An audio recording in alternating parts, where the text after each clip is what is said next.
恩师是否对门生自作主张、公然露面而有所责怪？如果是呢？门生愿意受罚。不，凡事皆要因时因势制宜，而不能一成不变。当时你若不出面，的确可能错失良机。你处理得很好，本府毫无责怪之意。谢恩师。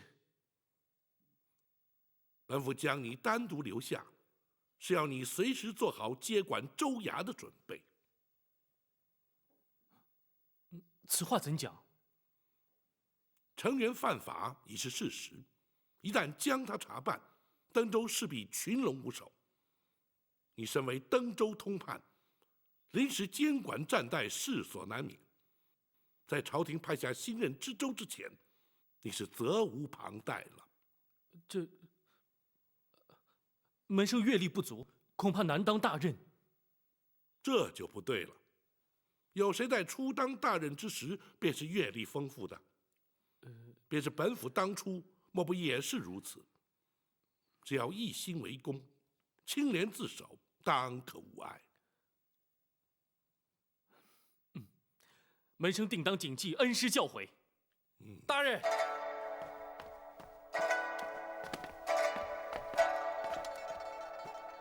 启禀大人。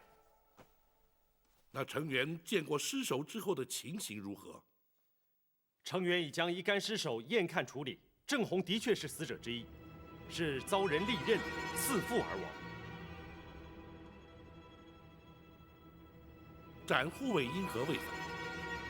展大人唯恐程元有所行动，不及赶去，所以暗藏州衙，随时监视。如此一来，程元必定惊慌失措，倒是个契机。汤真，门生在。程元已被收押，依照朝廷体制，你这登州通判，理当代理知州之职，待全案终结，上报朝廷之后，则会派遣新任知州，到时候你再进行交接。是。明日起，本府将会审讯程元、朱刚，并逐一追查李坤涉案部分。你忙于州务即可，不必参与。州衙里头能够有什么事呢？事情可多了。首先，要从现有的官员当中挑选能够适用的人，也可以给唐大人不少帮助。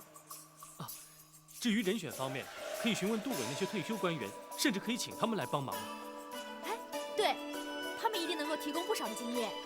还可以清查州衙的文书和旧案，说不定可以从中知道程元和李坤官商勾结的证据。哎，你刚来的时候，他们给你的文书账册一定有假，现在可以仔细的核对验证了。如果调仵作问话，也可以知道上任通判的死因和当时的症状。我们也可以查出他们是否和吴银仔有关。哎呀，这么说起来，可做的事情可真多呀！公孙先生，你说的一点都没有错。能做的事情不但多，而且管用。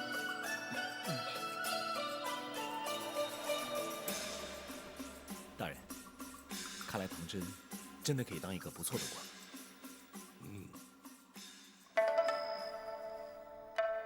真的，少爷明天开始就要代替程元管理整个登州了。只是暂代，等新任知州派来之后，我还是干我的通判。那没关系，至少这段时间，除了包大人，少爷就是登州最大的官了。那又如何？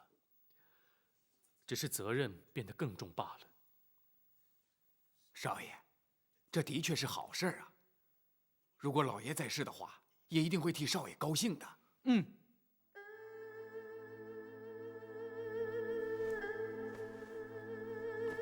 我只是不敢辜负我爹对我的期望。不过这些都要感谢包大人，如果不是他的话，我只是另一个中毒而亡的登州通判。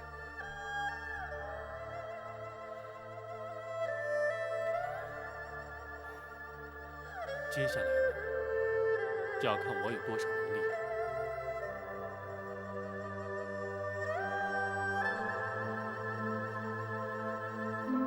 大人，像程元那样的官僚私卖、从中图利，会判什么样的罪？在我大宋律例之中，刑罚轻重不等。依这项罪行来说，罢官去职总是免不了的。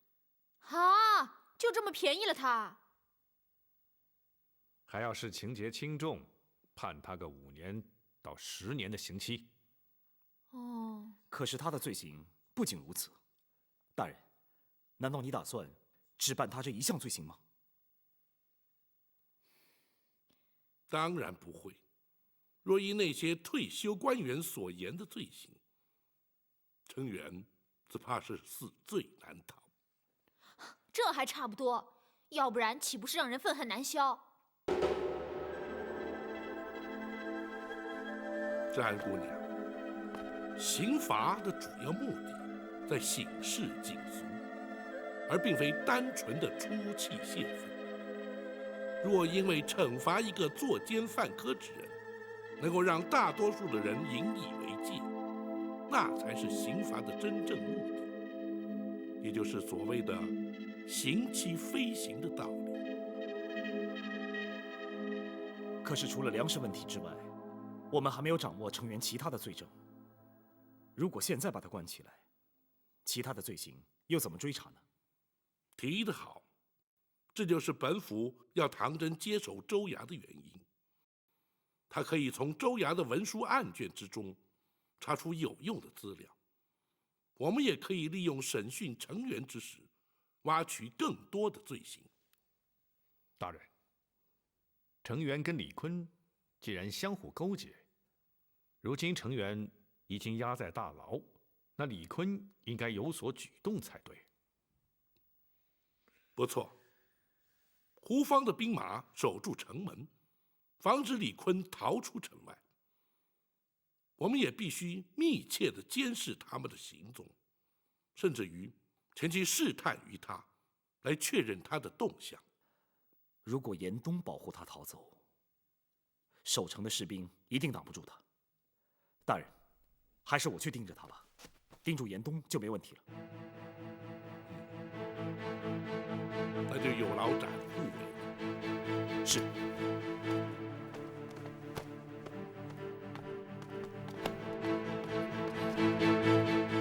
大哥他就是这样，决定的事情就要马上就去。自从展护卫跟随本府办案之后，想必不如在江湖之中来得惬意啊。大哥他心甘情愿，而且也做得很好。要是换作是我就不行了。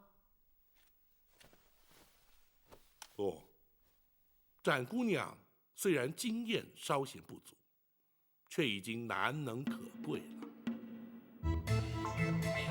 多谢大人夸奖。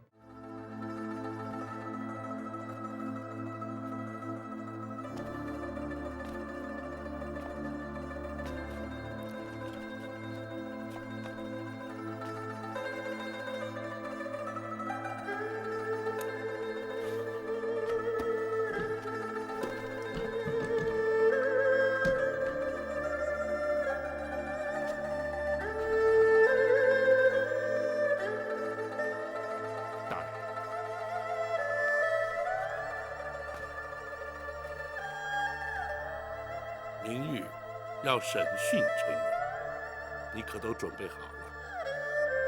都准备好了。明日必须对他用点策略，否则他不会轻易照顾。是，学生明白，学生也已经知会展姑娘了。那就好。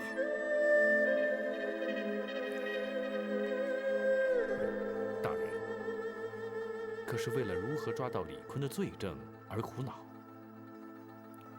不，虽然并不容易，但是只要花点心思，不难查出。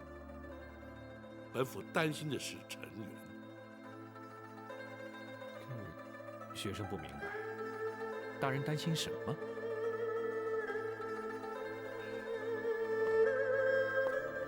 以程元和庞太师之间的关系，恐怕一旦处置了程元，本府与庞太师之间的矛盾只会越来越深。大人是担心遭人非议，误以为大人是蓄意针对庞太师，而将程元治罪的。不，本府执法一生，向来对事不对人。若是计较人言，也不会办案至今。对本府而言，只要问心无愧，毁誉得失都无足轻重。既然如此，大人又何须顾虑呢？庞太师虽是父以女于贵，坐上太师之位，但既然同朝为官，总不能交相攻讦，那岂是朝廷之福？程元一案，只怕会雪上加霜，今后难有明日了。大人一心为国，天下皆知，想必皇上心中也都明白。皇上虽贵为一国之君，却难免也要顾及庞娘娘的颜面。大人是皇上，为了登州通判之事才被派来登州的。正因为程元和庞娘娘的关系，无人敢查办此案。倘若大人将程元治罪，无论庞娘娘的反应如何，皇上都应该力挺大人才是。倘若仍然听信庞娘娘的谗言，岂不是令人心寒？臣论君非，有悖纲常，此事不提也罢。是，学生失言了。无论如何，程元既然涉案，就该依法惩处，其他皆不足虑。即使如此，触怒了庞娘娘，而遭皇上斥责，本府也甘之。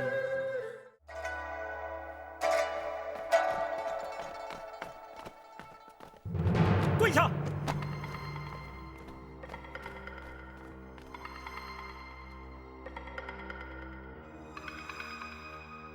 包大人，下官实在是冤枉啊！本府尚未问你的罪，你又何来冤枉可言？包大人没问小人的罪，就把下官打成罪犯，下官实在是不能心服。哦，依你之言，可是要本府现在就将你问罪？依照朝廷体制，没有问罪之前，包大人，您是没有权利除去下官的朝廷官带、知州官职的。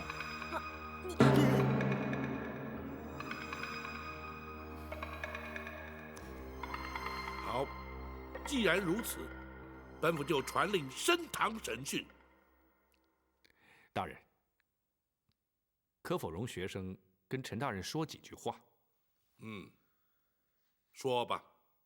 是。程大人，包大人让你来厅中问话，对你来说已经是网开一面了。倘若一旦升堂问罪，请出那先斩后奏的御赐铡刀，只怕程大人当堂就得命丧在虎头铡下。别跟他说那么多了，就请大人赶快升堂吧。哎，包大人，饶命啊，包大人！程元，你怎么说？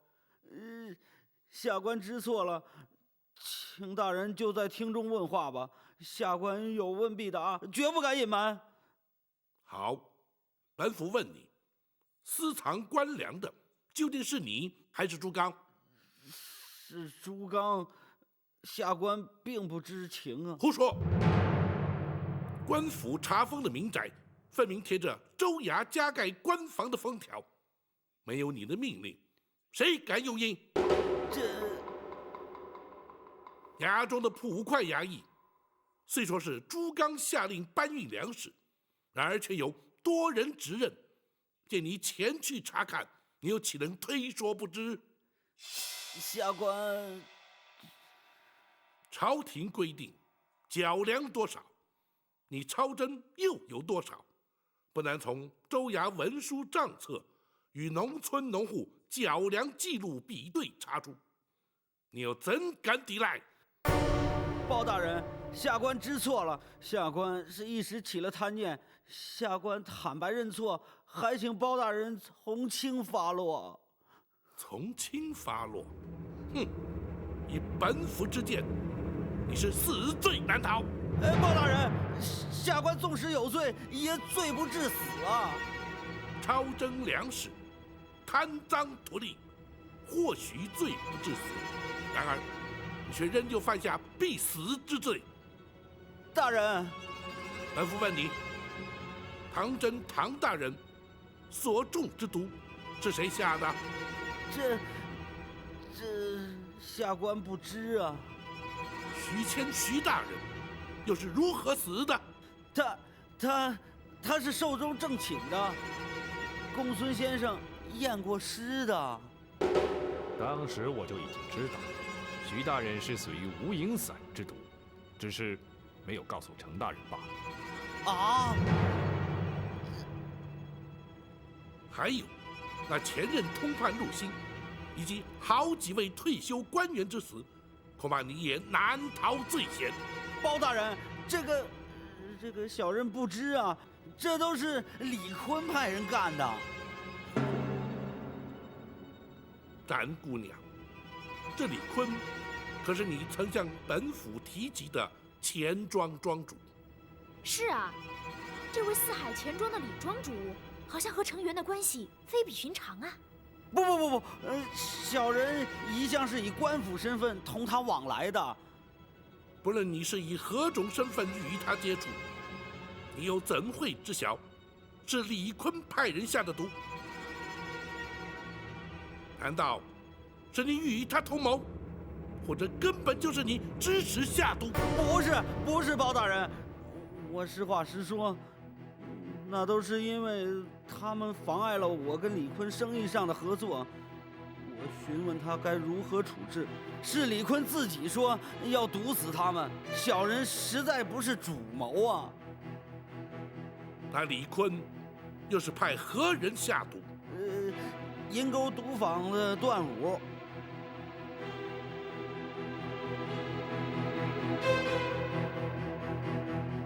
至于私铸假钱一案，你依然难脱嫌疑。倘若被本府查出是你主使铸造，再杀害郑红等30-40条人命，程元，你万死也难赎其罪。包大人，这件事情的确跟小人无关啊。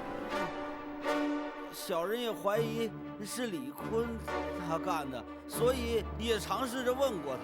他如何回答？你又怎会问他？他不肯承认，不过的确是他让小人叫郑红去见刁赞的，所以我就怀疑这件事儿与他有关。那刁赞可是四海钱庄的掌柜，就是他。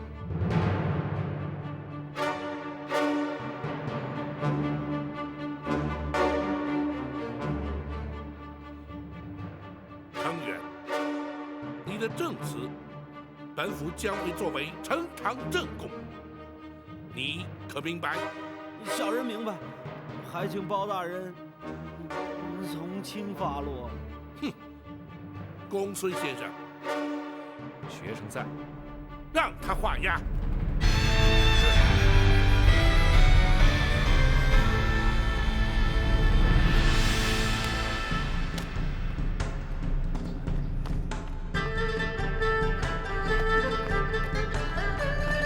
你们俩回来了。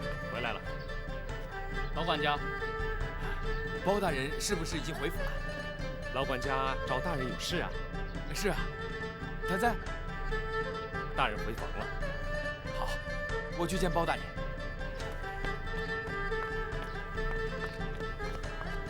他又急什么呀？他那么高兴，应该没事。包大人，包大人，包大人，包大人，包大人，唐福来叩谢包大人。快起来吧！谢包大人。你因何要谢本府？少爷能保住性命，又能暂代知州，增加历练，全仗包大人的提拔。不，并非本府提携于他，朝廷规制本该如此，就看他是否能够尽心尽力了。一定能。本府也确信，他不会有负所托。等全案结束之后，少爷就可以安心待在登州了，同时又可以把少夫人迎娶过来了。少夫人，唐大人娶亲了？这是老爷生前定的亲事。少爷服丧3年之后，先进了礼部，接着又来到了登州，一直没有时间成亲。包大人，到时候你一定要来参加他的婚宴了。好，本府一定参加。是。唐服告退。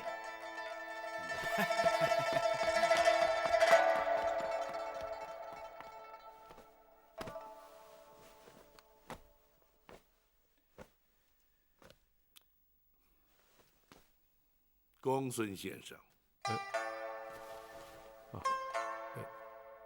大人，怎么了？没什么。公孙先生当知瞒不过本府。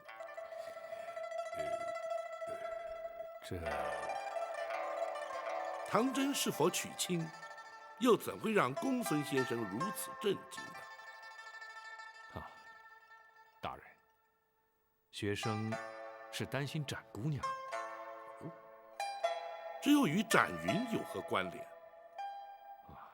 学生虽然不能十分肯定，但是你但说无妨。是，大人。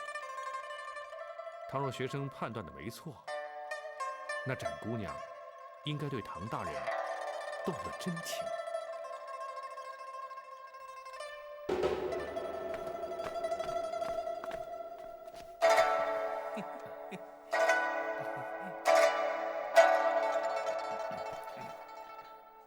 诸位大人，唐大人，成员贪赃枉法，已被包大人扣押待审。登州由下官以通判之职暂代知州，处理州务，特请诸位大人前来稍作说明。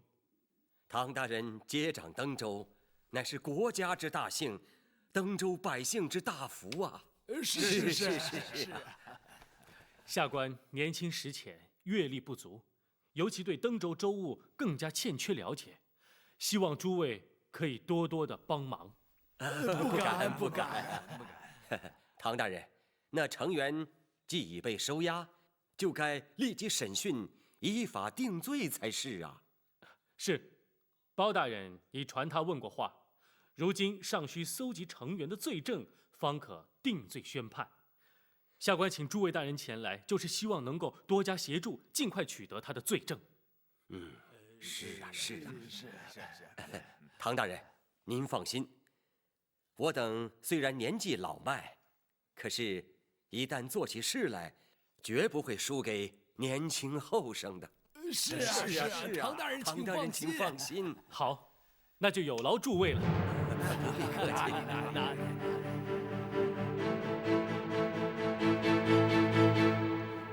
唐真既已定下亲事，绝无道理毁去婚约，恐怕展云要受到不小的打击。所幸他还没到无法自拔的地步，或许他还能承受得住。此事不宜拖延，必须尽早让他明了实情，以免越陷越深。是，学生会找机会点醒于他。不，她是展护卫之妹，这种事还是让展护卫去处理较为妥当，也免得伤及展护卫的颜面呢。是。大人，原本要展云陪同唐真一起到李坤府邸试探于他，如今是否依旧进行？还是要做，不能因为他们二人之间可能产生的困扰而影响全局。再者，倘若刻意回避，反而弄巧成拙，更加不妥。是，大人。等唐真由州衙回来之后，学生便约他们一同听大人吩咐。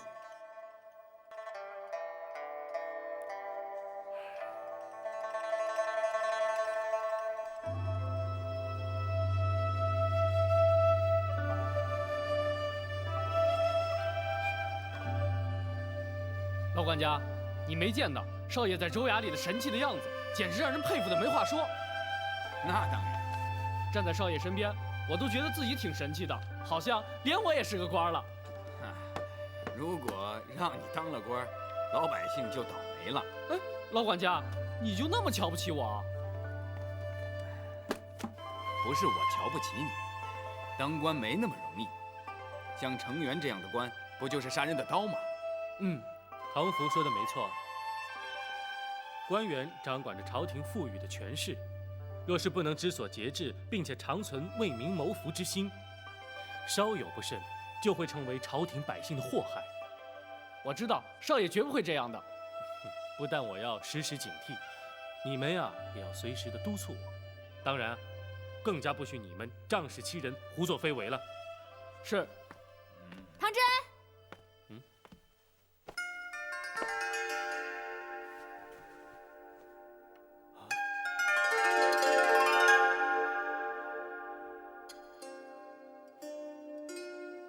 我们现在去见包大人吧。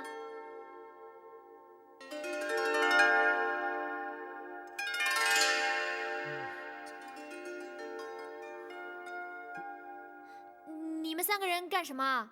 不认得我了？是展。哼，现在可以叫我展姑娘了。展姑娘，你怎么又换回来了？现在李坤那边的人全知道我是女人，我干嘛还要装下去啊？可是，干嘛？不喜欢？那我再换回男装吧。哎，别，还是这样好，还是这样好。展姑娘，这么标致的姑娘，还是女装的好啊。是吗？不错，你恢复女装啊，实在好太多了。现在不会怕别人说闲话了吧？当然不会了，展姑娘取笑了。干嘛不叫我展云了？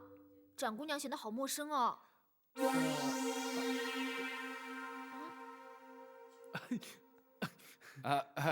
展姑娘，你别误会，少爷有点不习惯。那还是叫我展云吧，不然反而是我不习惯。是。还愣在那儿干嘛？赶快去见包大人呢！是。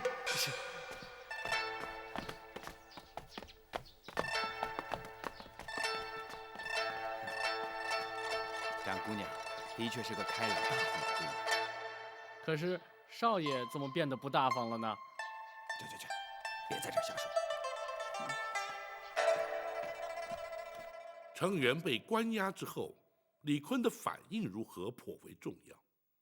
本府要你前去试探一番，也好准备好因应对策。是，不知道恩师想要试探他哪些反应？看他是有恃无恐，亦或是惊慌失措，是胸有成竹，亦或是方寸大乱。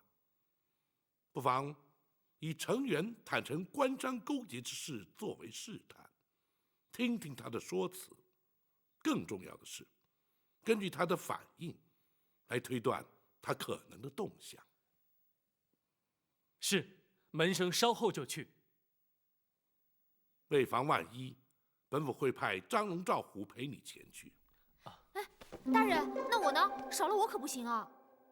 当然少不了展姑娘，真正保护唐真安全的，非你不可。我就知道唐真这辈子都少不了我。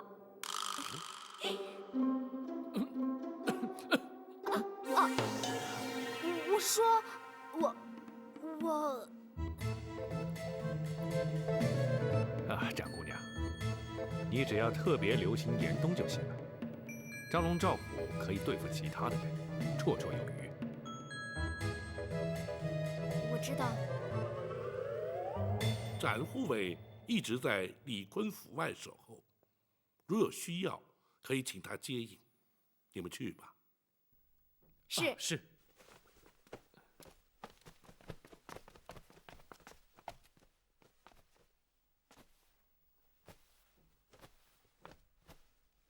展云什么时候恢复了女装啊？不但如此，他还刻意修饰打扮了一番。这么说，大人，学生的确没有看错。但愿他那率直的个性，能够帮助他度过这一段情过。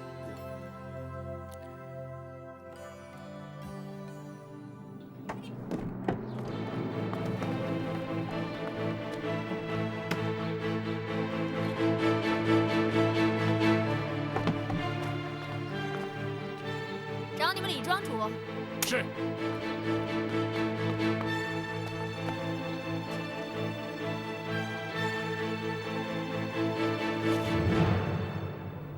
唐真要见我，请他进来。是。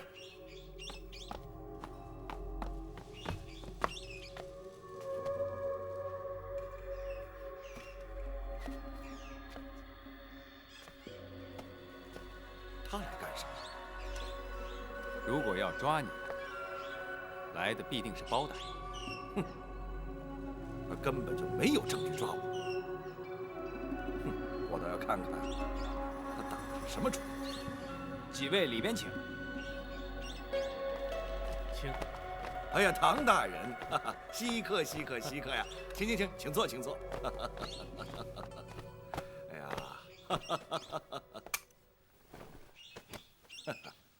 李庄主，这位是展云展姑娘，你还记得吗？啊，记得记得，当然记得。不过，展公子却变成了展姑娘。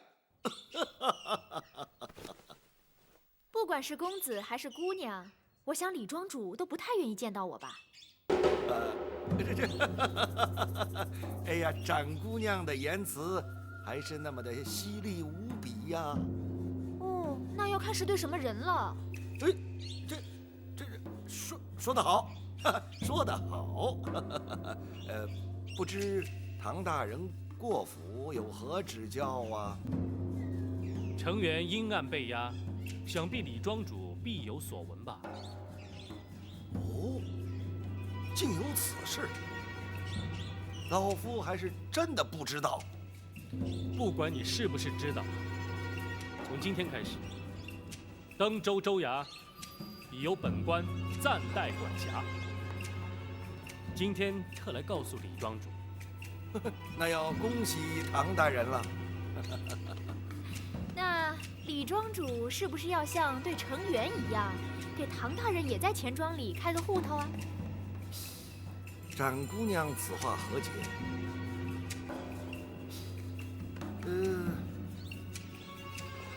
老夫怎么听不明白呀？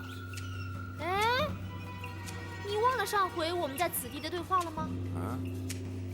哦，展姑娘指的是这个呀。哎呀，真没想到，唐大人竟然亲自出马，向我这种殷实的商人索要贿赂。李庄主，唐大人，无论你打算怎么样对待老夫，老夫自经商以来，一向是脚踏实地，将本求利。唐大人若是向老夫索贿，哼，老夫是绝不接受。